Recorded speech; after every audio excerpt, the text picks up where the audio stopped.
Hey guys, we have a little bit of art supply redemption in the works today. Today we're taking a look at this Cotman travel watercolor palette. It's been a while since I reviewed Cotman, but I have reviewed Cotman extensively here on this channel, and I want to see if they've made any improvements or any changes over the years. So has Cotman found art supply redemption? You're gonna have to watch to find out.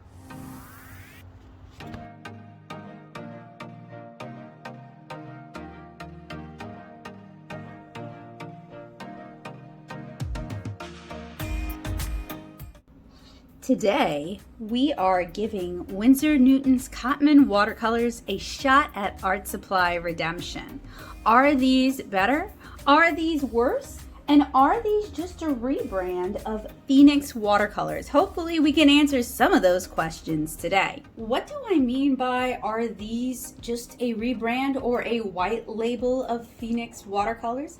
I will have links down in the description below if you're curious about learning more, but there's a bit of a rumor, difficult to confirm in this day and age, that Cotman watercolors, at least recent Cotman watercolors, are actually Phoenix watercolors, a Chinese watercolor in disguise. So I'm hoping that with a little bit of comparative swatching and comparing experiences, we can, I can't say we can 100% determine, because until either company discloses that or somebody squeals, we're not going to know for sure, but we should be able to get a pretty good guess as to whether or not Cotman is white labeled Phoenix watercolors.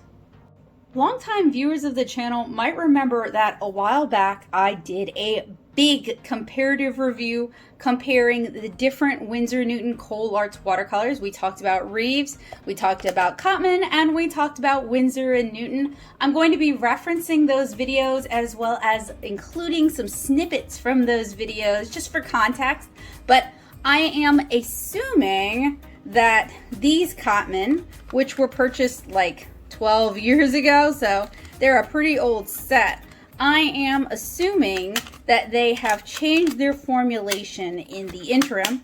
And since we are in the middle of the student grade showdown, I figured now was a perfect time to offer them a little bit of art supply redemption with the Cotman watercolor field pocket set. This is a 14-piece set that I purchased off of Amazon. So in 2022, 10 years after I purchased this set here, in fact, almost 10 years exactly, because I bought this set on March 10th and I bought this set on April 13th, I paid $22.50 because this set was on sale. This set is currently going for $27.93 on Amazon. It is more depending on where you get it. Like I've seen it for 30 something at Michael's. So in the student grade showdown, I've taken a look at several field or travel sets. I will talk about a few of those when we get to the comparison part of this review. But I've kind of had my eye on this set for a while because it addresses a lot of the problems that pocket and field watercolor sets typically have, like where to carry our water, where to store our water, and adequate mixing surfaces. So I figured even if Cotman isn't redeemed in my heart, this set might be useful gutted and filled with watercolors of my preference. If you're new here, hi, hello, welcome. I'm Becca Hilburn. I am a watercolor artist and illustrator. I make the comics 7-inch Cara, which I'd love to tell you about. If you enjoy cottagecore and Studio Ghibli films, especially Kiki's Delivery Service, I think you'll love 7-inch Cara. 7-inch Cara follows the adventures of a 7-inch tall girl named Cara as she discovers a huge family secret and sets out to see if the myths about humans are true.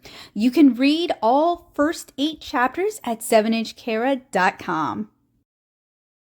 I also frequently share art, tutorials, snippets, and other goodies on these social media sites. So if you enjoyed this review and you want to check out more of my art, I hope you'll check me out here.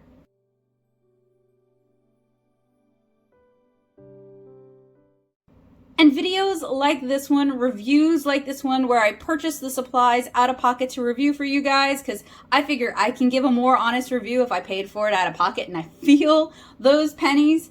This was made possible thanks to my amazing patrons over on Patreon. If you like what I do and you want to help me continue to do it, especially for massive and expensive projects like the Student Grade Showdown, which not only consume a lot of paints, but consume a lot of paper as well as a lot of brushes, you can join me over at patreon.com/natosoup and gain early access to reviews and tutorials, as well as backer exclusive access to materials that I create for the classes that I teach, as well as printable line art. So hopefully I've got a little something for everyone, but I just want to make it clear that reviews like the one we're seeing today are made possible thanks to my amazing patrons.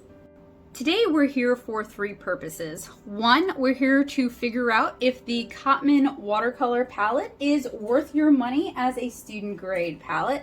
Two, we're here to figure out if there is any redemption between the old set and the new set, if Cotman and Winsor Newton have improved their student grade quality, especially since there are so many other great student grade options on the market that are comparable in price or cost less. And three, we're here to try to figure out whether or not these are actually the Phoenix watercolors in disguise, and if so, if you're just better off getting Phoenix watercolors rather than the Winsor Newton Cotman watercolors. So hopefully through today's unbox and swatch and some comparisons, we can figure that out for you guys and help you guys spend your money wisely, because I know money is a limited commodity right now, and I want you guys to be able to buy art supplies that you're going to love and use rather than art supplies that are just going to sit in a closet, forgotten, or downright hated.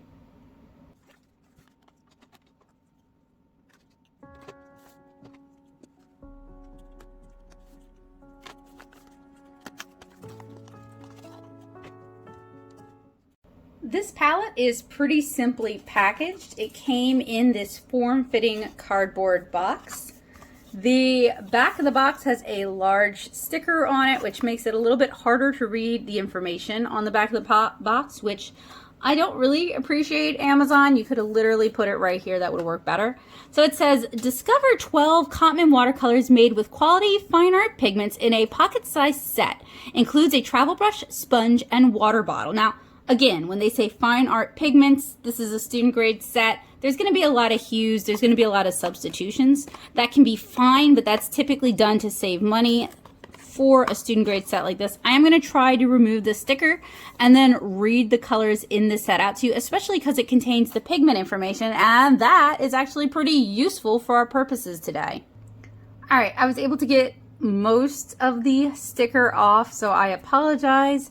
Again, that was terrible placement on Amazon's part, but the colors in this set, let me get it to focus, are lemon yellow hue, which is PY, it looks like 179.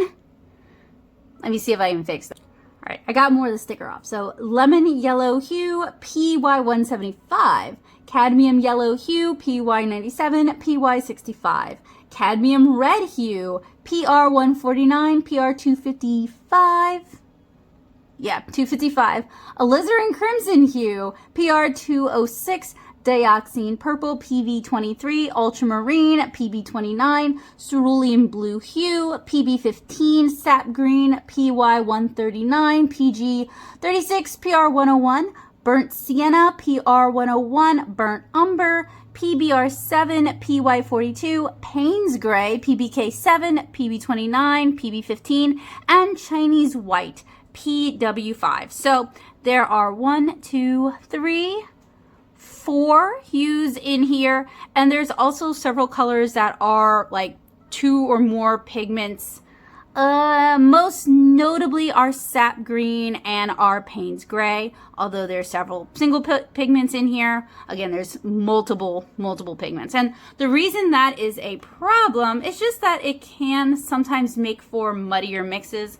So it's just something to kind of be aware of. It also says made in China, which might be so. Winsor Newton is a British company. I do realize they don't manufacture everything that they make in their own country. I get that, although some companies do try to do that or are trying to do that. So it really kind of makes me wonder, again, is this perhaps a white labeled product that isn't fully disclosed? Because, I mean, why would you? So if you're not familiar with what OEM, ODM, and white labeling are, it's basically when one company works with another manufacturer to manufacture their products. This doesn't have to be a bad thing, but it does sometimes mean we're paying more for a brand name than we would if we just bought it from the original manufacturer. And companies typically do not disclose who they're working with. And honestly, I think they should have to, because some of these companies have different manufacturing standards than the parent company, and sometimes they have different quality standards. And I do think it would be just a good consumer protection thing. But to my knowledge, and from my years of reviewing art supplies, they are not required to disclose that. So let's set that aside. Let's take a look at the Cotman color chart.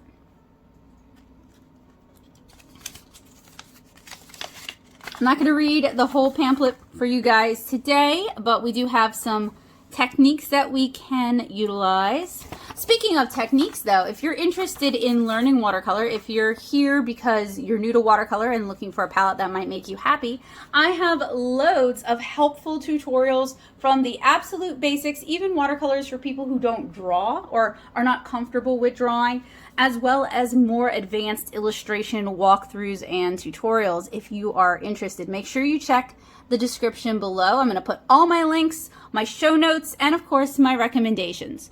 So we have a little tiny, and I mean tiny, tiny print blurb at the top that I'll read for you guys about Winsor and Newton Cotman watercolors. Since 1832, when William Winsor and Henry Newton introduced the first moist watercolors to the world. So basically, before that, most artists made their own watercolors, mixing the pigments and the binders together by hand. It wasn't until the invention of, say, the metal tube that we were able to actually go to a store and purchase pre-made watercolors. So if you think making art takes time now, imagine how much longer it takes sourcing, grinding, and making your own paints. So William Winsor and Henry Newton introduced the first moist watercolors to the world. Much of our reputation for supreme quality has stemmed from the professional watercolor range, so not this range. More than 180 years later, the original Winsor-Newton moist watercolor continues to be formulated and manufactured according to our founding principles to create an unparalleled watercolor range with the greatest possible permanence for both our professional and Cotman watercolor ranges. Cotman watercolors are rated extremely permanent, AA, and permanent, A. That's another thing. Every company has their own scale. There is like an official blue wool scale, but a lot of companies don't bother to test to that, especially if we're talking about white label companies. And a lot of companies just kind of do their own color ranges, and that's why light fast testing by independent third-party creators, consumers, companies should be standardized and should be, required. It again is not, but there are some artists who take it upon themselves to do just that. In fact, if we ever reach the $500 a month goal on Patreon, I would do that with both professional and student grade watercolors, as well as watercolor markers, watercolor pencils, and alcohol markers. So if that's something you're interested in, that's something we can work towards. The Cotman range of watercolors is a more accessible alternative to our professional watercolor range. Cotman is made with many of the same fine art pigments found in our professional range, just in lower concentrations, which means more binders, which is why it still delivers uncompromising quality with good tinting strength. Formulated to create uniform consistency, the transparent quality of Cotman watercolor is perfect for new users. Well, today we will be the judge of that. They have a couple segments that explain staining and granulation. I'll read those to you guys because that is going to be relevant to our reviews. So, let me find it. As watercolor relies upon the relative absorbency of the paper surface for stability, and that's why I do all my reviews on cotton rag watercolor paper, so that we're working on a high quality paper. Not Cotman. I'm so sorry. Blick Studio 100% cotton watercolor paper. Apologies. As a watercolor relies on the relative absorbency of the paper surface for stability, colors made of very fine particles penetrate or stain more than others. These colors cannot be lifted completely with a wet brush or a damp sponge. Adding gum arabic to staining colors helps reduce the staining effects as well as control the spread of wet color and increases transparency. And then granulation. Some pigments show a characteristic called granulation, where the way in which the pigment particles settle in the paper creates a mottled effect. Some pigments enable colors to granulate more than others, especially more traditional pigments such as ultramarine and earths, left showing no granulation versus right showing granulation. And they actually added a granulating medium to that to get it to do it quite like that with that color. And then finally, we have their range of colors. So there seems to be 40 colors in this lineup. I know Cotman has also released some new metallic watercolors, which I may or may not ever get to. I'm not super big on metallics necessarily, especially not at that price point. And they seem to be like almost a Michaels exclusive. So unless you guys really want to see me review their metallics, I do not see myself reviewing their metallics. But those are not even on this chart. But we'll have a picture of that just in case. And this basically explains all of their color information. It explains the transparency codes. It explains the granulating, the staining, the permanence codes, the light fast information. And then way down at the bottom, we have a description, explanation of transparency and opacity. Transparent colors create the cleanest colors when mixed together and also create the purest glazes. Then transparent layers painted over dry layers. And then opaque colors are ideal for creating flatter washes and are perfect for coverage. As they create less bright colors when mixed together, they are useful for toning down colors. And if you're familiar with gouache, gouache is just a very opaque water medium or watercolor that is applied more thickly than, say, traditional transparent watercolor. So now, the moment we've all been waiting for, actually getting to open up and explore this field palette. So I believe it did not come with opening instructions, so we're just going to do our best here, but it feels like this top, which is friction fitted and meant to hold water, that kind of holds everything shut. And then, okay, so inside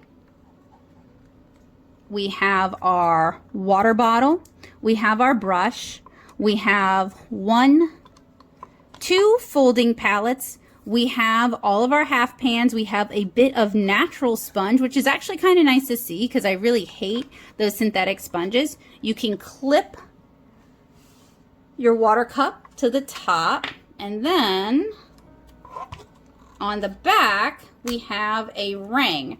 And I'm not much of a plein air painter. I don't like to go about holding it in my hand. My hands shake too bad. I like to find a nice table and work at. So this ring, I have some experience with these kind of rings. These pop off very easy. And thank you, Winsor & Newton, for proving my point. They pop off very easily. I wouldn't want to be reliant on this. However, this sits totally flat on your painting surface, which is already a step ahead of the Amy Tangerine watercolors.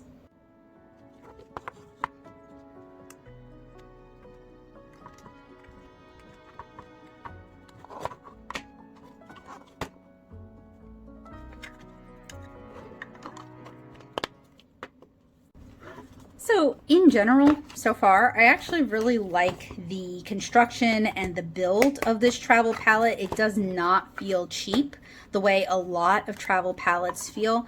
I love the layout of it, including the inclusion of a tiny synthetic watercolor brush.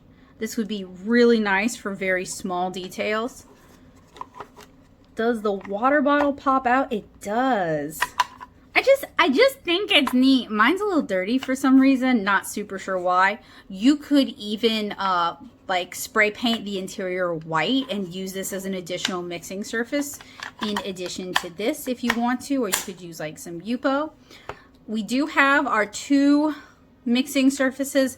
I think it could have been bigger, honestly. Like it could have taken up more of this space. However, I think I get what they're doing. This is like a well to mix possibly like a small wash, and then you have space on the side to mix some of the colors. I do wish the water bottle plastic had been similar smooth plastic to this, because this is going to stain before this will, but it's all going to stain because it's plastic and plastic is prone to staining. I love the inclusion of a natural little sponge, because what's cool about this is you can do really fun lift out techniques with this that would not have been really available with the synthetic sponges. And then we have our, let me remove that one more time. We have our little half pans. How are these slotted in here? They are going to be, oh, it's like a weird almost cartridge system, but not quite. These are going to be, especially wrap, these are going to be a pill to figure out. So let me move the camera and we'll see if we can't get these half pans out. Okay, so I have tried a bunch of different systems from Winsor & Newton, and I am actually, okay, all right, here we go. It's just because it was the same color. So it has a friction fit center that holds the other two in place. That's actually very clever without wasted additional plastic. I have to give them credit where credit is due. The set is honestly pretty cool. Like, the design behind this set is pretty cool. I don't think they offer their professional watercolors in this setup. You could certainly refill these half pans with Winsor & Newton tube watercolors and, you know, maintain the setup if you like with slightly higher professional grade watercolors. But the thought behind this travel palette is worth the price of what I paid, at least, alone. So I'm pretty satisfied with it so far. Okay, so we have our half pans. I'm serious, the design in this is super, super cute. So here, let me fix that for you guys. Actually, let's get way on top of it. All right. So cadmium yellow hue. We have our permanence. We have our pigment information. We have, I believe that's the color number, because Winsor & Newton is one of those companies that does they code everything the way Faber-Castell does. So technically you should be able to match this against their watercolor pencils, which are technically a Cotman product, and theoretically against they've rebranded them since, I believe, the Pro marker. They used to be Winsor & Newton watercolor markers, but they've rebranded. I think it's like Pro marker watercolor markers. Everything's owned by Colarts. They're all owned by the same parent company. In America, there's only like 5 art supply companies, really, and a lot of, minus indie people, no offense indie people, let's say of the big conglomerates, it might seem like you have a lot of choices, but they're all owned by like 5 different companies, with like Da Vinci, Daniel Smith, and let's say Core, because Core is owned by Golden, but Golden is a smaller company. They only make a few products. The rest are all owned by like the same few people, with Colarts owning most of everything and always acquiring new companies. So my complaint with that is when we have monopolies like that, the customer always suffers. The quality of the products go down because we don't have competition, so we don't have innovation. So that's a little quickie rant about that. But we're here today to figure out if these are any good, if they see any redemption, if these are Phoenix watercolors, and I'm also going to compare these against some comparable student grade and comparable travel sets. So what I want to do right now is I want to unwrap these, and I also want to compare these against the Phoenix watercolors that I reviewed about 7 months ago. So what I'm going to do is I'm going to do this in time lapse, and I'm also going to include a snippet from the Phoenix review so that you guys can also be able to compare it.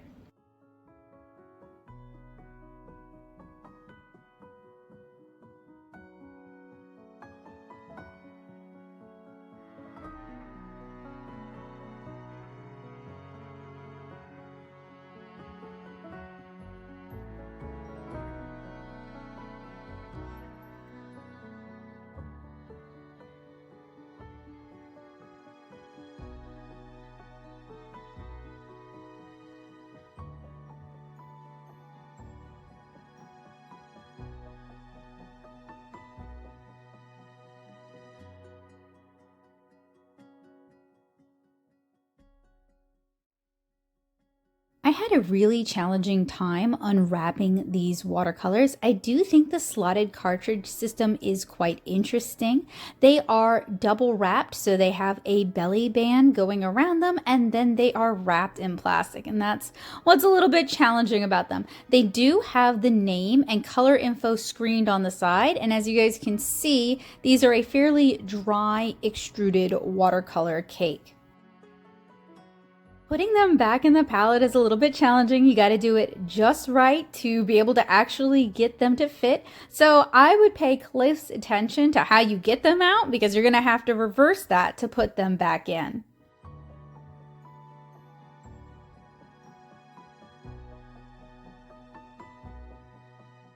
And because the paints are so dry, they kind of just want to fall out of the half pan. So putting them away in this particular cartridge style is even more challenging. So you may want to use a glue dot to hold them in place, or a little bit of gum arabic to stick the paint into the half pan a little bit better.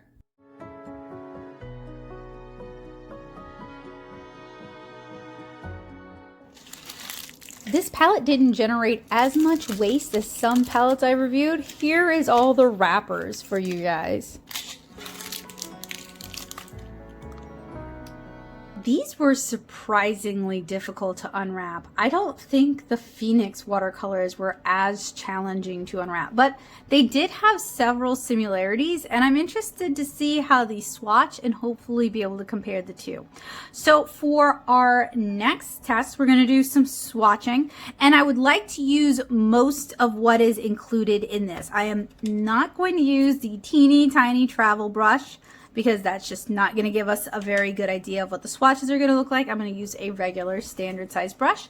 And I am also going to use my cotton rag watercolor paper for this to give it its best chance possible. But I am going to use the ridiculous little water bottle, which, let's try to open it. This reminds me of like igloo, we would call them igloos, but igloo coolers, kind of. Like, you guys remember they would come with like these freezable ice packs that, I don't know, are they still doing that with the forbidden blue raspberry juice inside? But it kind of reminds me of that. I'm a little surprised that there isn't, like, this isn't rubber, this is hard plastic, and I'm surprised that there isn't like a gasket to help prevent leaking, but it might not need that. I am also going to utilize the tiny, tiny, tiny water cup, which I can't seem to get off when I want to get it off, but it wants to be stuck on there when I'm trying to remove it. So maybe there's a trick to that. So I'm going to go ahead and fill this little guy with water, and we can get swatching.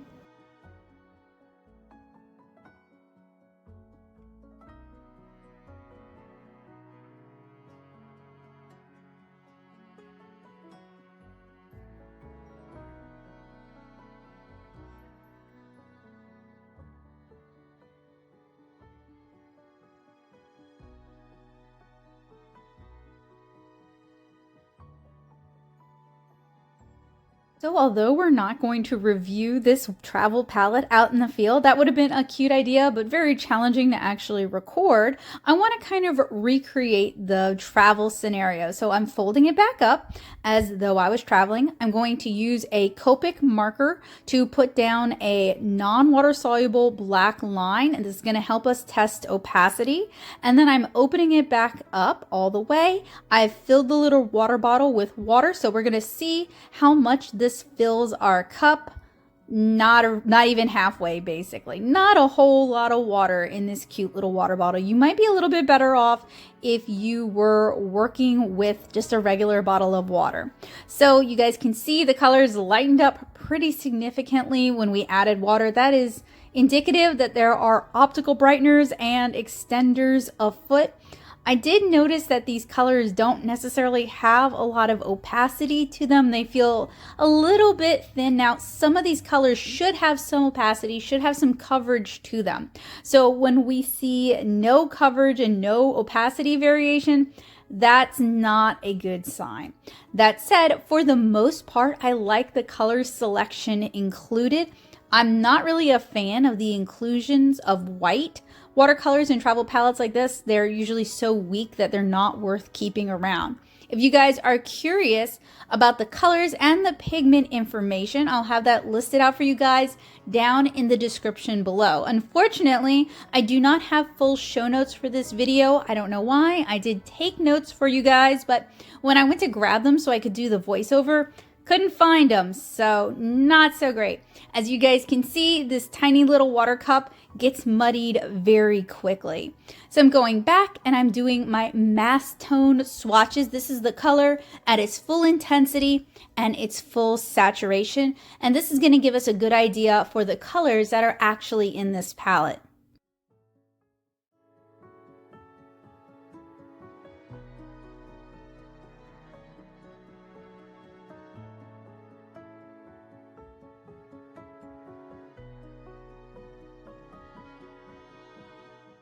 So given all of Winsor & Newton's talk about staining and granulation, I was legitimately surprised, although also not really surprised, that more of these colors weren't granulating. Really, the ultramarine blue is the only one where you can kind of start to see that, but some of the other colors that should have had some granulation are the brown, perhaps the sap green, since it is a combination of multiple pigments, perhaps the Payne's gray, and at least one of these two reds should have possibly had a little bit more granulating. Everything is so finely milled that it seems very staining. But I may have pre-activated the colors too much. Sometimes student grade watercolors don't benefit from pre-activation. Usually professional grade watercolors love it. They want to soak that water up so that they can release their beautiful pigments. But student grade watercolors often use extenders and fillers and optical brighteners to kind of make a lot of paint out of very little pigment.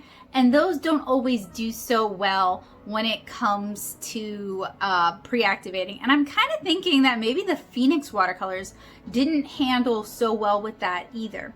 We're gonna save our full Phoenix and Cotman comparison until I've finished all the tests that I wanna do with Cotman, because I've got my swatches, I've got my color mixing, and I've got my wet into wet test for Phoenix, and that will allow us to compare the two head to head. I also found the little water cup, which I stupidly left in the kitchen.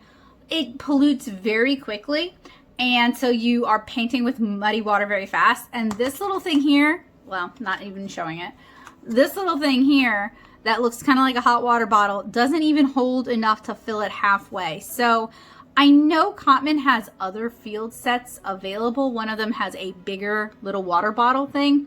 That might be a better fit. As it is though, I still think this format is much more usable than the Amy Tangerine format, while still having many of the same qualities that went into the Amy Tangerine and costs about the same even at full price. But we'll talk about that more later on. So next we're going into our color mixing tests while these dry, and then we'll come back to this and do our lift test. So with color mixing, we're going to be doing two different types of color mixing. We're going to be doing atomic color mixing, where we physically mix two colors together to get a secondary color. And we're going to do optical color mixing, where we layer the color and then go over it with another color to optically create our secondary color. I'm also going to try to mix up some convenience colors when necessary, just to see how well these colors handle mixing. Because with cheaper colors or colors that contain too many pigments, that can turn to mud very quickly. To test out color mixing, we're going to start by laying out a grid for our optical mixing and allow that first set of colors to dry. So we're grabbing a cool of each and a warm of each when available.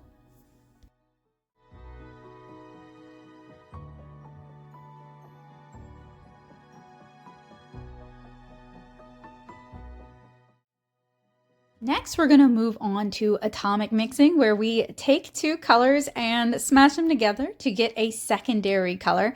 And generally, I try to do all the primaries together, so our cools and our warms mixed together to make a variety of secondary colors. I'm also trying to utilize the provided mixing surfaces. They are very tiny, so if you're like a moleskin painter, this would be a good fit for you. But but if you like to work a little bit larger, say 10 by 8, this is going to be a challenge to work with. It's going to be a really small mixing surface because even just doing the color mixing here, I'm running out of room. Something else I noticed is that the mixes are not particularly saturated. They're really kind of weak mixes, and they dry even less saturated. So the pigment coverage here is really weak and not that impressive, especially considering it's a Cotman product, and Winsor & Newton makes such a big deal about their watercolors and the mixability of their watercolors.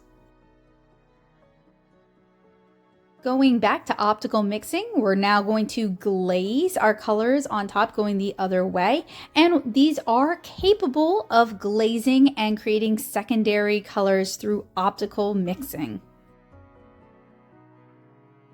It's fairly easy to wipe down the palette with a wet paper towel, but keep in mind that these kind of plastic palettes are very prone to staining. There's also a pretty sharp ledge in there, so you're going to have to work a little bit harder to get the pigment out of that crease. This is particularly true on the water bottle. For the lift test, I noticed that all the colors lift about the same amount, which is not a good sign. You want to see different degrees of lifting and staining when it comes to watercolor. So I have one more official part of the unbox and swatch process test to do. We're going to do the wet into wet test. And for those of you who are new here, what that basically means is we're going to slather this thing with water and then slather this thing with color and see what it reveals to us. Kind of like tea leaves, but really it can actually reveal optical brighteners. It can reveal extenders. It can reveal that the watercolors are in fact dye-based. It can reveal some problems with the watercolors that would otherwise only become apparent when we try to do glazes or washes with them. So the wet into wet test seems a little silly sometimes, but it provides a lot of practical information that lets me know how the paints are actually going to handle when it's time to start painting with them. With our final test, the wet into wet test, I'm going to go ahead and use the little travel cup as well as a large watercolor quill, and I'm going to just saturate the cotton rag paper surface with clean water. So something I noticed while doing this test is that the colors really don't have a lot of coverage. They dissolve into nothing very quickly. It takes a lot of scrubbing to get a little bit of color. This tells me there's probably a lot of extenders in here, so you're actually going to go through these paints a lot quicker than you would if you were going with something that had a higher pigment load and was a little bit higher quality. This also tells me that into wet applications, these fall apart very quickly. It's not that they kind of repel each other the way Arteza watercolors repelled each other. It's just that there's not really a lot of color payoff, and your efforts are going to be kind of futile as you try to get the colors darker. As you guys can see, I'm trying to work more and more paint into it so that we can get some more coverage. This does also kind of start to create a muddier, scrubbier look than if we had just gotten a decent pigment load that diffused out. Another disappointing but not surprising thing about these paints is that they dry very, very desaturated. They just don't have a lot of impact, and there are other student grade watercolors out there that are going to be able to deliver on more color and are going to be just more fun to paint with in that regard. Now, with these like opaque color dots that I'm doing here, I didn't notice any optical brightener halos when they dried. So you guys can see how much the colors shift as it dries here.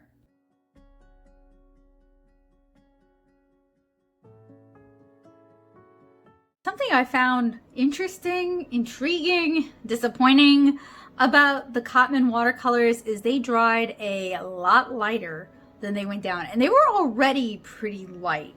Like, there really isn't a lot of color impact with these watercolors. They seem to be a lot of binder and not a lot of color. So now that we have those preliminary Cotman tests out of the way, let us compare Cotman against Phoenix Watercolors, since there is a theory going around that Cotman, at least Modern Cotman is just rebranded Phoenix Watercolors. So here are my Phoenix Watercolors. Here are the Cotman watercolors, just for a side-by-side little visual here. I did notice that my Cotman watercolors tended to fall out of their half pans a lot. The Phoenix watercolors seem to be having the same problem tonight. I do believe I just friction fitted them in, but unlike the Cotman watercolors, the Phoenix watercolors didn't come with any body screening on the outside of the half pan.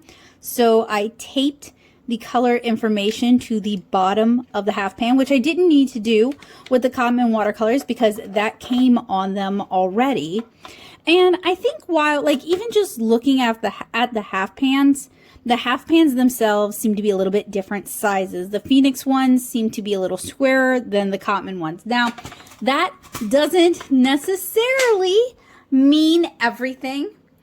Just some observations. For people who really do have the skinny and the inside scoop, I would love to hear it because I always want to know the art supply tea.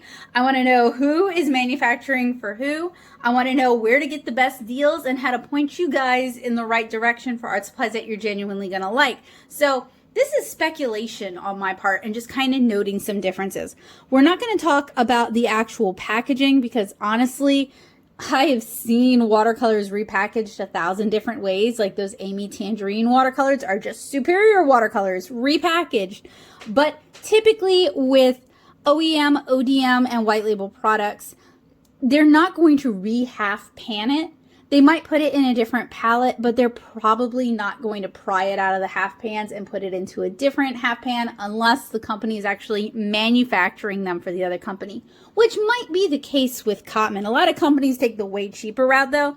They just buy the half pans and put them in their own palette. Sometimes they don't even bother to go that far. Like with Etcher, they literally just slap a sticker on the front and call it done. I'm pretty sure Etcher is white labeling from the superior master level watercolors. Through the student grade Showdown, we have seen a lot of the same face, maybe wearing a different cosplay, if that makes sense. So we're going to move the colors aside. One really striking difference that I noticed is I felt like the Phoenix watercolors were just so much more saturated. They had so much more color payoff than the Cotman watercolors. Now, that said, we do want to cherry pick some of the colors from Cotman and see if we can find comparable colors in the Phoenix palette. So like the burnt sienna here does actually look pretty similar to their burnt sienna. The sepia does look pretty similar to the sepia, and we are going to have some color commonalities. We're really looking to see if like an overwhelming number of that color looks identical or very, very similar to the other set. Their sap green, I think, is a little bluer than Winsor & Newton's sap green. Some of the yellows do look very similar, at least on the paper itself. The alizarin crimson also looks pretty similar. The Payne's gray in the Phoenix watercolors actually granulates out and you get a little bit of that blue, which is not really happening with the Cotman watercolors. The cerulean, I actually don't think the Phoenix watercolors has a cerulean blue. This one might be it, but I don't think they're exactly the same color. But my eyes might be messing with me today, so, you know. Dioxazine purple is pretty standard throughout, so really, you know, the best way for us to figure this one out is unfortunately to go back to the swatching board and do side-by-side comparable swatches. So I am going to remove this paper from its block so I can utilize the block, and we will do just that. But before we do that, let me quickly pull out the wet into wet tests. So this is the wet into wet test for Cotman. This is the wet into wet test for Phoenix.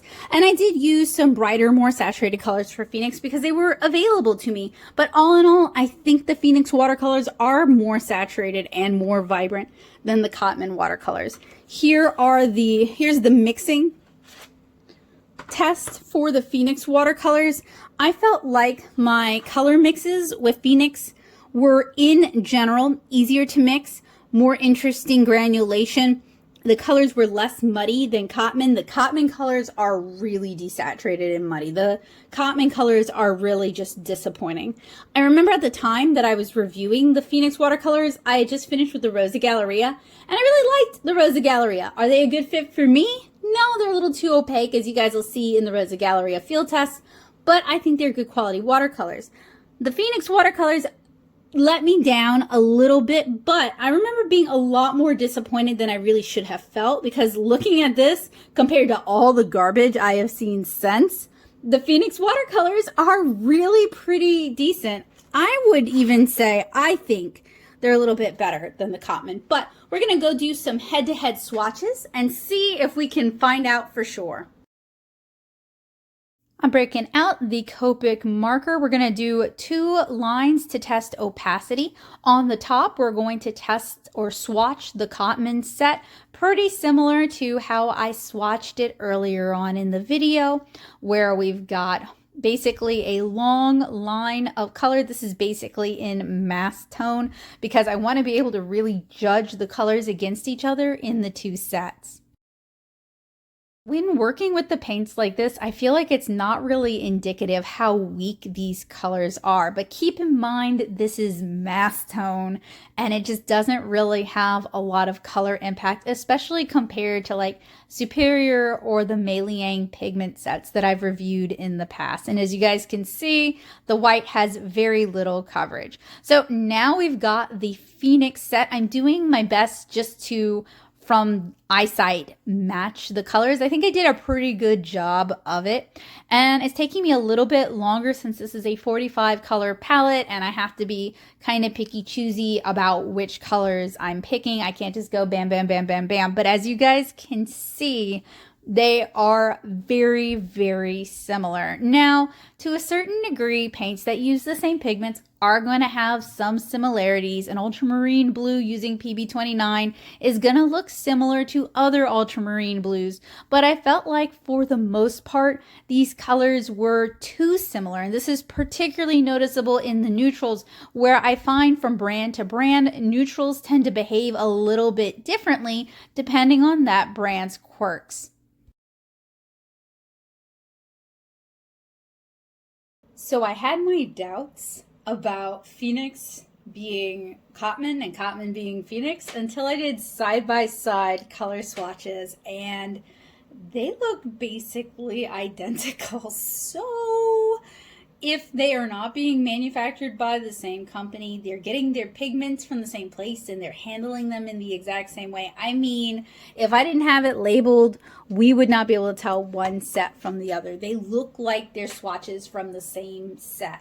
So that definitely lends a lot of credence to Cotman being a white labeled Phoenix. But now that we've at least explored that mystery, if maybe not solved that mystery, let's talk about Cotman and some comparable travel watercolor sets, as well as some comparable student grade watercolors. Obviously, this is not all-inclusive of every travel watercolor palette. These are a few that I have on hand. I'm also going to include some snippets of ones I like, but they were packed away way back when we moved from Nashville, and I still don't really know where they are, like the Superior Watercolor Watch, which is one of my favorite travel watercolor palettes. I don't know if it deserves to be, but I think it gets like 5 gold stars for innovation.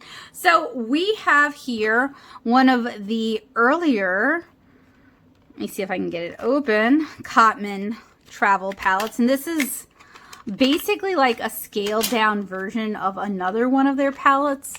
I mean, even with the, and I'll show you guys in a minute.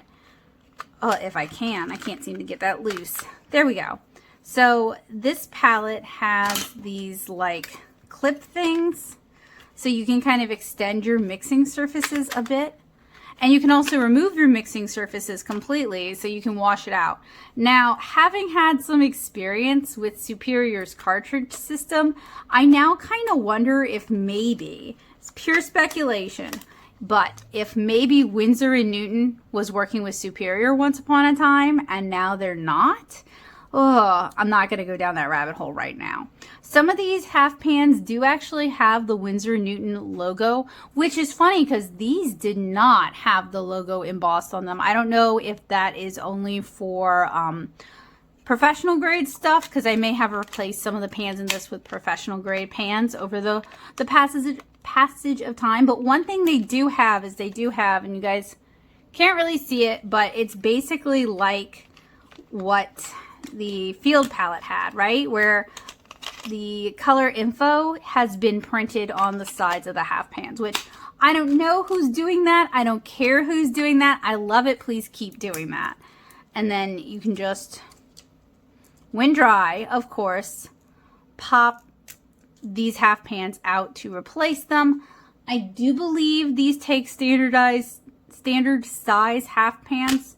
I don't want to pop one of these out because they're still wet, but that would mean you could fill your own half pans and replace them and kind of just mix and match as you go. But this is one of their earlier little travel palettes. I think it did come with like a Cotman brush once upon a time. It has been since lost to the sands of time. I don't know what happened to it, but I have already reviewed and talked about this particular little palette here on the channel. So make sure you check the description below where you can watch me fully review this, compare it to Reeves watercolors, and compare these to Winsor & Newton professional watercolors and kind of challenge Winsor & Newton on some of their claims. So those are some of my older videos. I did those a few years ago, but I still think they are worth a watch. So I mentioned the Amy Tangerine palette a few times. I reviewed this one recently. This is one that had a lot of promise, lived in and out of my cart on Zulily for a long time, and then when I got it, I didn't really like it. First of all, this thing, like, I can't quite close up the Winsor & Newton palette just yet, but we'll kind of close it up for demonstration. Okay, and then imagine the cap is on it. Look, this thing is a fair amount smaller than the Amy Tangerine. It also has a loop on the back that you cannot trust. As you guys saw earlier, it will come out of its own accord, so that's just something to be aware of. I think the included little travel brush is very cute. It is very tiny. It's metal. It does seem nicer made, a little more upmarket, but it's still a synthetic watercolor brush. Don't really know what this little plastic gubbin on the back is all about. It does make this thing look like a very old cell phone though. So in comparison, the Amy Tangerine palette just feels very, very cheap. The plastic in it feels very cheap compared to the Winsor & Newton one, even though I think these things are technically thinner plastic. Because this is a larger piece, it just feels flimsier. It does come with a refillable water bottle. I think the water bottle does hold more water than our little hot water bottle here. It also comes with a very cheap pencil. It comes with a waterproof no-name fine liner. It comes with a synthetic sponge. It comes with a water brush. It was a passably decent water brush. It comes with a ton of wasted space, which is one thing I will give to Winsor & Newton. There is no wasted space here. This is a very compact little palette. And this is using Superior brand student grade watercolors rather than the Phoenix or some of the other companies that it's really popular to white label from. So these are not like Amy Tangerine watercolors. These are Superior watercolors. This is pretty much price comparable with the Winsor & Newton. Honestly, I hate to say it, but I think the paints, maybe not the color selection for this palette, but the paints inside this palette are, I like them a little bit better. They have a little bit more color punch.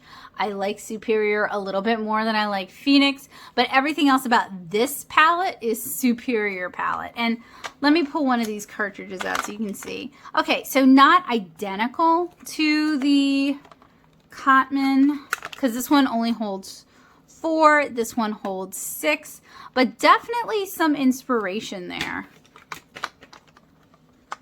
Oh, and this will only take little half pans that are correctly sized for. So basically Superior half pans. We also have the Van Gogh palette. There's a lot of these like inexpensive plastic palettes, like Koi makes one, Superior makes one. It's pretty easy to find these.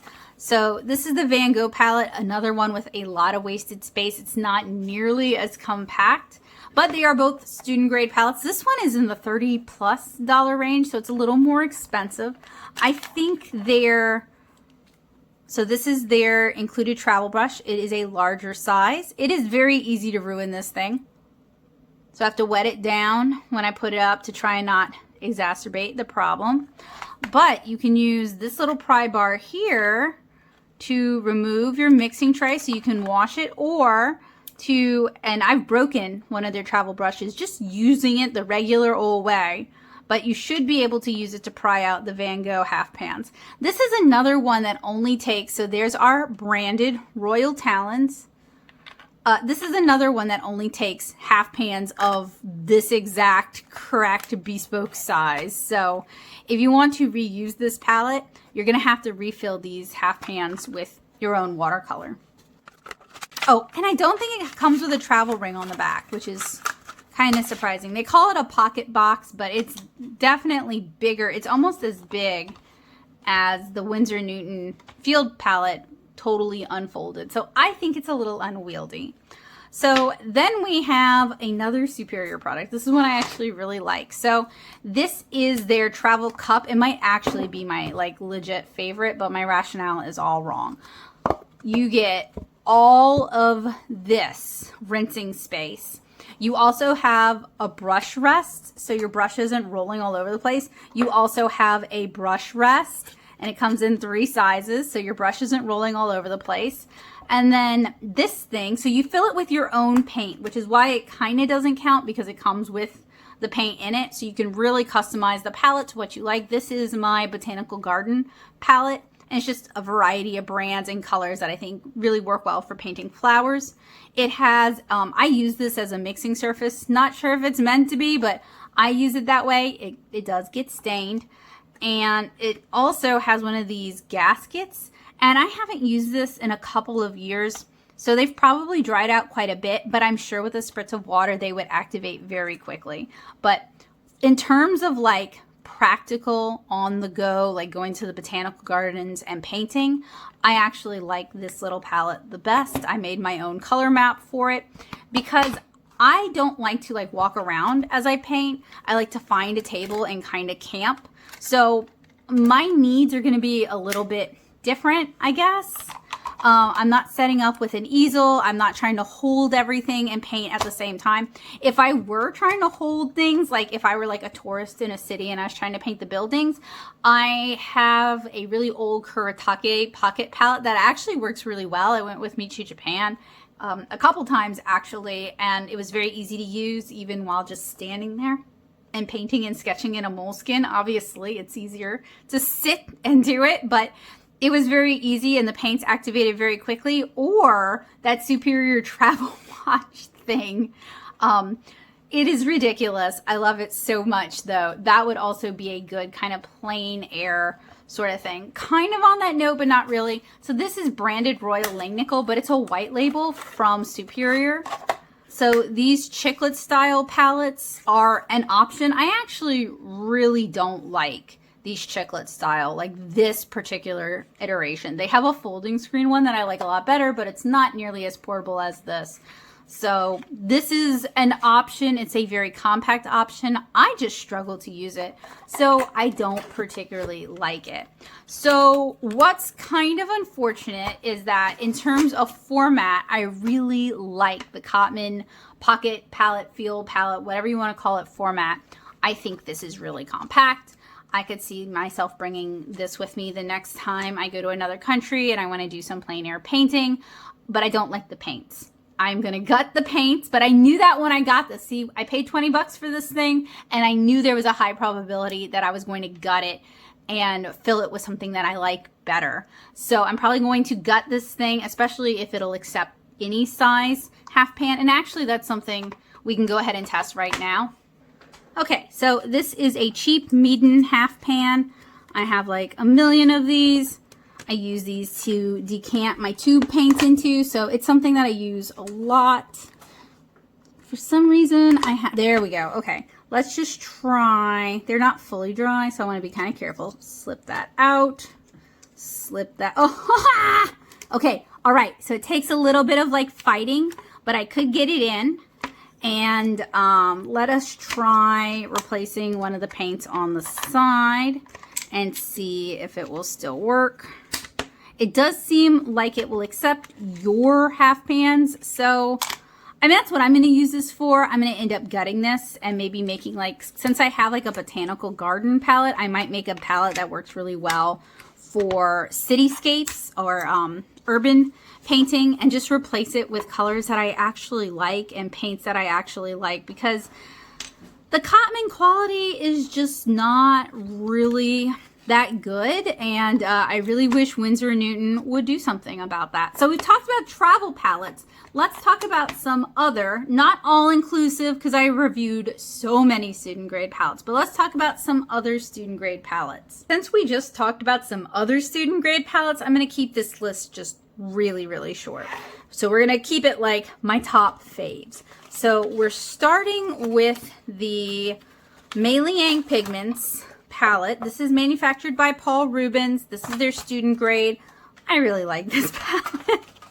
It's not a particularly expensive palette. This is the 36 color one. The colors are bright, they are vibrant, they're fun to paint with. I talk about this palette all the time, so I'm not going to go into too much detail about it since I've talked about it a million other times. So if you're interested in this palette, I recommend you check out the initial unbox and swatch and then the field test of this. It's the field test that really truly sold me on this palette, but I really like this palette, and you can sometimes find it for as little as $20 on Amazon. You just really have to keep your eyes open. I bought it at my local brick and mortar. I paid quite a bit, but that is the price you pay to support a local business that you really enjoy and appreciate. So David's Art Center is one of my favorite places to go. I love going there and smelling the art supplies, and the staff is always super nice and friendly. We don't have any affiliation other than they are like the best art supply store in town, and I want more people to know about them and love them, and maybe one day Senpai will notice me. Talking about Paul Rubens, this is one of their travel palettes. I didn't necessarily want to include it when we were talking about student grade travel palettes because it's not really student grade. This is their professional grade. Paul Rubens makes a lot of these very cute, very makeup looking palettes. The Starry Sky one is even cuter, but this has a beautiful, first of all, it looks like makeup, so I'm already sold. It has a beautiful color selection that really makes me think of the botanical selection that I put together for my other palette.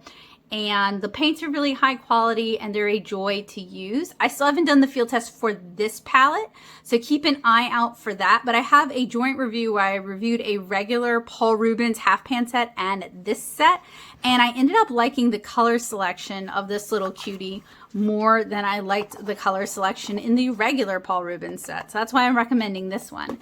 And then I mentioned the folding fan palette from Superior. Here it is. Thing is ridiculous, but I love it. It bills itself as a travel palette, and it does have somewhere on it, it has a folding ring, like you're gonna like go out into the field with this thing. There you go. There's the ring. You're not. This thing can't support its own weight. But if you enjoy the Gansai watercolor color palette with like lots of pastels and like warbler greens, I think you'll really like this palette. I am decently satisfied with the quality of the paints in this palette. The format is one of the better of the weird Superior formats. It's one of the more usable ones. I didn't find it getting all over itself or me struggling to really utilize it. And it takes up a lot of space. It's like the size of a placemat. So it's a little bit ridiculous, but I really fell in love with it when I did the field test with this. So this one is a little bit more expensive. I think I lost the chip that says this is 58 colors. It's on the floor. How convenient. It has a removable sponge that I literally never use because I use paper towels instead. And the mixing surface was only used, I think, in the Unbox and Swatch because that's just not enough space for me. But I really like the quality of the paints. I like, not that it's like the highest quality, but it's like fun quality. Like, this is a fun palette for the price.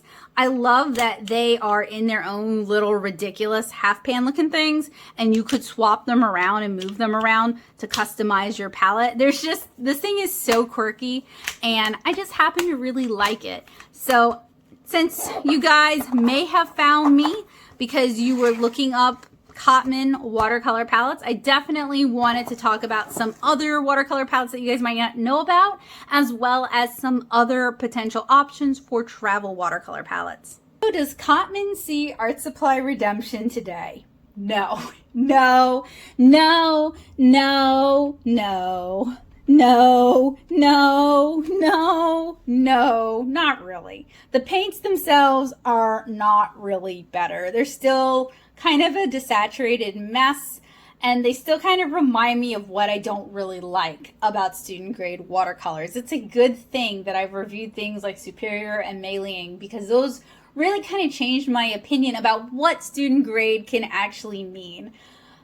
I don't know if I'm using them wrong. I don't know. I've used professional Winsor Newton. In fact, I have a lot of professional Winsor Newton in my Daily Driver watercolor palette. I have painted thousands of watercolor illustrations and comic pages, so I have a fair amount of watercolor experience, and I still just don't. Of all the student grades, I really just don't like Cotman that much. It could be the price point, although this price point, around $20, I paid $22, that's including tax. That is way, way better than what they used to charge.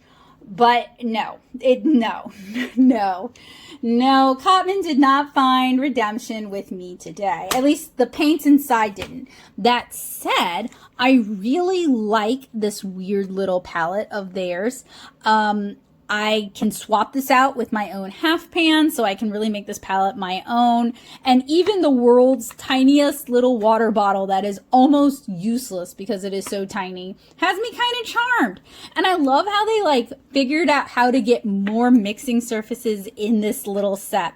So I like the palette and I don't like the paints. That's basically how I'm feeling about Cotman. I think they don't offer this palette in professional, because I probably would have just gotten the professional and actually used it if it had been available in professional. But I can always swap it out with my own paints. I've got plenty of paints.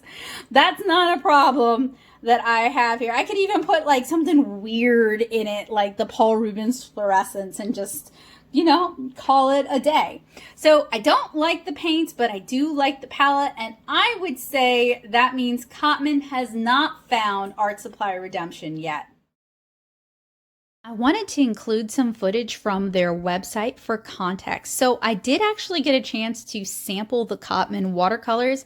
I talk about that in my Jackson's haul. No, my Cheap Joe's haul. So if you guys are curious about them, I talk about them there. I was very disappointed in them. I thought they were laughably bad. Now, in general, I really like Winsor Newton's website. I'm subscribed to their mailing list. I tend to like the articles that they send out. Their Cotman range is their student grade range, so it is typically more expensive, except here you guys can see they want $96.69 for the palette that we're looking at today. Now, let me know down in the comments below if you feel like this palette is worth $96.69 USD, especially compared to the fact that they have many, many, many other sets that are less expensive. Now, I did not pay that. Amazon isn't asking that. I do not know where they got that price. So I just thought it was funny, and I'm going to harp on it because it's funny to me. But as you guys can see, they have a bunch of different Cotman sets and configurations. You know, I haven't seen Cotman half pans in a while. Let me know if Cotman actually offers half pans or if you have to refill them from the tubes. I know Winsor Newton can be kind of weird about tube refilling. It's time to talk about the pros and cons of the Winsor Newton Cotman Field Pocket Set. So let's start with the pros. First off, the price I actually paid for this is a big old pro. I paid $22-ish, and that's not a bad price for a paint set of this quality. The palette itself, minus the paint, is actually pretty great, especially compared to some of the other travel palettes that I've reviewed. This thing takes up far less space and has a lot of features. You can also take their half pans out and replace them with your own half pans, because these are standard size half pans, which y'all would not believe how many palettes use their own weird size half pans, so you're kind of stuck with their paints or refilling it from tubes. This, you can just immediately swap it, so that's kind of cool. I also kind of like the weird system that they have for holding the paints in place, although I did find that my paints tended to wiggle a lot as I was trying to get color, so it's kind of a pro and a con. And it is very compact, but it has a lot of neat little features to it. Features that even some larger, why is this not closing now? Let's see if we can solve that little mystery. Features that even some of the larger sets don't necessarily have. This poor little sponge is going to be so destroyed. Okay, there we go. Maybe it'll shut. Yes, awesome. So those are the pros of the Winsor & Newton Field Pocket Set. So what about the cons? Well, you guys saw what they wanted for this set on WindsorNewton.com. They wanted $96.69 for this set. Yeah, right. I don't know what reality they're living in where that's appropriate, because literally right next to it, depending on what you're looking for, you've got the Cotman Watercolor Palette Pocket Set, which is the same number of colors, similar features. So basically this set for $33.89. Where are they getting that $96.69 price tag, unless they just want people to say nice and then not buy the set? So I think, and to be fair, on an art supply store's website, no, an art supply manufacturer's website, they always, if they have a price, if you can buy it from them, it's always way overpriced. So we're not going to go by that, but I felt like I had to comment on that, because that was a little bit silly, in my opinion. A little bit much, a little rich for my blood. And the paints inside this set, they just don't do it for me. Y'all, they're the Phoenix, I am pretty sure, I don't know 100%. I don't have, like, you know, an inside source feeding me information. I don't have a friend at the Phoenix manufacturing plant giving me the skinny, but I'm pretty sure these are the Phoenix Watercolors. So before I say goodbye to you, I'm going to quickly pull up a price, and just, I know the palette itself has a lot of features, and I'm going to gut this palette, but I just want to talk about the paints and the value of the paints, because not everybody needs a field pocket set like this. Not everybody is looking for that. The 48 half pan set like this one was $45.99. So the 12 half pan version of the same Phoenix set is $21.59 on Amazon. So what's my verdict on the Winsor Newton Cotman Field Pocket Palette Painter blah blah blah blah blah set? The paints inside are not really my preference for student grade paints. I have reviewed a lot of student grade paints, and these aren't my favorite. If you did not find this particular palette on sale and you wanted these paints, get the Phoenix. Those are going to typically be cheaper than the Cotman from Winsor & Newton, just because they don't have the same brand recognition here in the US. And of course you can use apps like Honey to let you know when they have a historic low, when they are, you know, cheaper than they normally would be, or when you're way overpaying. I don't have any affiliation with Honey. I just use Honey. So this isn't like a sponsor thing. This is just like that's a service that I use. You could also use Camel for the same thing, especially if you're trying to shop savvy. It can be really helpful to let you know when it's a good deal, when it's a good time to buy. That's partially how I knew about this deal. In fact, I want to thank the Frugal Crafter for, I think she posted about it on her community tab that it was on sale, and I figured I really liked this style of palette. I'd been wanting this style of palette for a while, so I figured even if I didn't like the paints, I could gut it and I'd be happy with the palette. So in my opinion, the palette itself is a good palette. It's one that I'm going to use. It is a size that will fit neatly into my purse or into my bag, especially once I customize those colors to something that I would prefer and I would be more likely to use. I could see myself bringing it with me when I go on trips and getting a little bit of travel sketching in. So I like the palette. I don't like the paints. And so that's where the problem comes in, is there are a lot of travel watercolor palettes, and a lot of them, the palette itself is terrible and the paints are also not good. So like compared to some of the other travel palettes we talked about, I would say this is a better variation on that. And since I'm basically going to use this the same way I use that Superior palette where you fill it yourself, if you can pay $20 for this palette, I would say go for it. However, if your option is to pay what Winsor Newton suggests you pay, the $96.69, don't pay that. It's not worth that. Oh my gosh, I don't even know where they're getting that number from, because the other similar palettes don't cost anywhere near that. So this thing doesn't have gold on it. This isn't ceramic in there. I don't even know. So my verdict is it's not worth hunting or chasing down.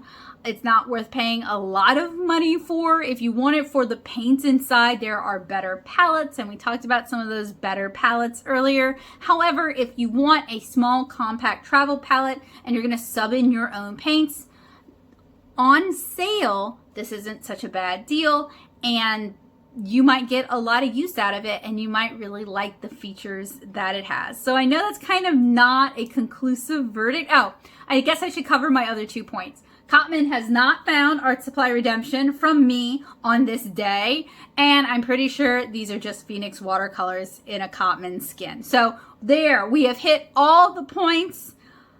I really can't recommend buying this palette unless you literally just want the palette. So there is your verdict. I hope it was helpful.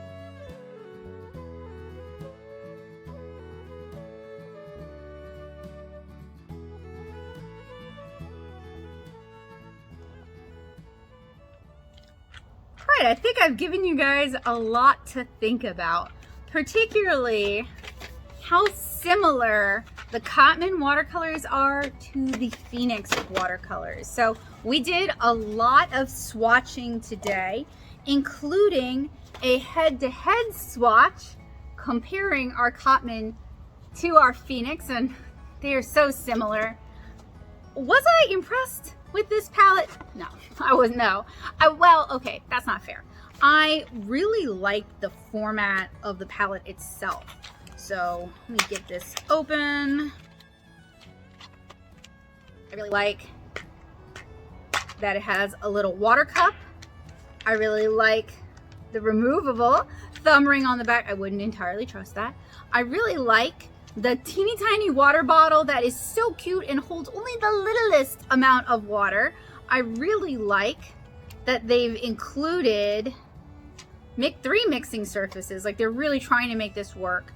I really like the natural sponge.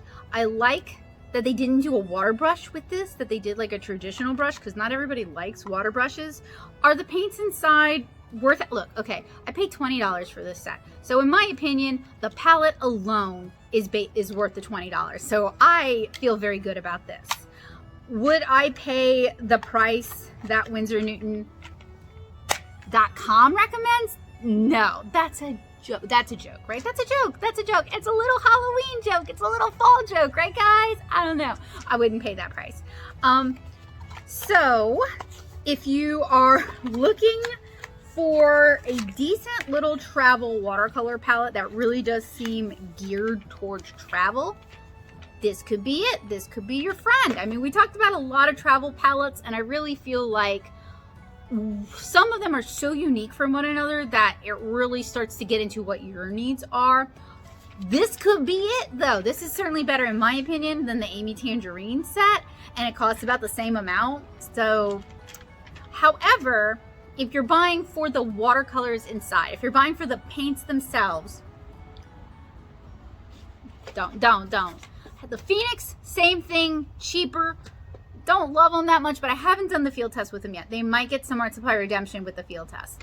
But there are just other paints that you could get for about the same price. And we've talked about those, like the Malayang Pigments. I guess I'm just a stan. They don't even send me, they don't even know I exist. And here I am fronting for them. So I would not recommend these based on the paints. The colors swatch decently bright and saturated, but so do the Malayangs. They lose a lot. They lose most of their impact when you start adding water. And then when you start mixing colors, they start losing a lot of their vibrancy and saturation, kind of like the Phoenix Watercolors that they probably are. So do I recommend the paints? No. Do I like the palette? Yes. So this is a your mileage may vary sort of situation, and I hope I was able to provide the information that you need to make the right decision for you, because this is really about saving you money. I review these supplies so you don't have to. You can just figure out the ones that you think look really promising and go for that. I do recommend that you check out what the Frugal Crafter has to say about the Phoenix Watercolors as well as Cotman Watercolors, because she's the one who alerted me to this going on sale in the first place, and she's also the one who pointed out to me that these might be the same thing. But of course, when you try to actually look that information up, neither company is going to cop to that, which is definitely not unusual for these kind of products. So I hope that today's review was helpful, useful, and informative for you guys. If you enjoyed it and you like my art, it would mean the world to me if you would check out my comics, 7-inch Kara. If you like the work that I do and you want to help me continue to do it, everything I review is sent, pretty much like 99% of what I review is purchased out of pockets with funds raised from my Patreon. So if you want to help me continue to do these kind of reviews, you can join me at patreon.com/NatoSoup. That is a huge help because that's how I afford to do these reviews. YouTube is just not bringing in those big bucks. Do not believe when other people tell you it does, because it just doesn't. So Patreon it is. And if you are not a subscriber yet, it would really mean a lot to me if you click the subscribe button and hit that bell notification and let YouTube know that you want to see more from me. But always, if you enjoyed this video, remember to leave a big old thumbs up. And it would mean a lot to me if down in the comments below, you commented a watercolor or drawing supply that you'd like to see me check out here on the channel. I hope you guys have a wonderful day. Hopefully this was helpful, useful, and informative in helping you decide if this palette was right for you. And I'll see you guys again really soon. Bye guys!